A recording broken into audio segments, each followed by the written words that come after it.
Imagine this, a $2 billion warship surrounded by tiny boats. Who wins? This is the Strait of Hormuz, one of the most important routes in the world. Every day, billions of dollars in oil passes through here, and right now, a US destroyer is on patrol.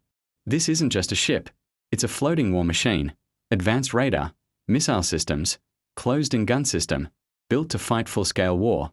So what could possibly threaten it? These aren't normal boats. They're cheap, fast, but inside, they're packed with explosives, turning them into floating bombs, and they're racing straight toward the target. If conflict begins, this is how it starts. A destroyer moves into the Strait of Hormuz. Then, a moving fast swarm of boats coming, too fast to ignore.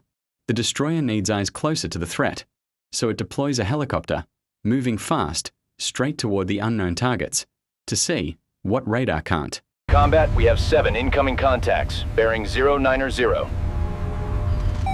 Acknowledged. Tracking hostile swarm. The destroyer responds. Electronic warfare activated. Boats' connections disrupted. They drift off course, but not all of them. More and more boats are coming, fast and in large numbers. Distance is shrinking. Seconds left to react. Close-in defense systems or activate. Fire begins.